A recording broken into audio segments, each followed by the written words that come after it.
çok güzeldi. Köpek balıkları, vatoz balıkları falan vardı.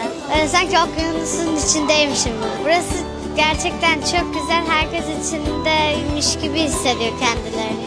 Gezdim, dolaştım. Çok güzeller, çok büyüklerdi. Çok etkilendim.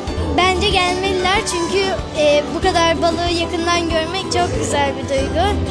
Kendinizi yani onun yanındaymış gibi hissediyorsunuz. Bir sürü fotoğraf ve video çektim. Çok güzeldi, çok hoşuma gitti. Böyle bir yere aslında gezmiştim ama bu kadar güzel değildi. Ben çok sevdim. Etraftaki balıkların üzerimizden geçmesi çok hoşuma gitti. Bence gelmeliler çünkü hem çok eğlenceli hem de çok güzel bir anıları oldu. Çok beğendim. Çok olağanüstü bir şey. Herkese tavsiye ederim gelmesini. Çok güzel. Teşekkür ederiz. Sebep olanlara, burayı halka açanlara gerçekten çok teşekkür ederim.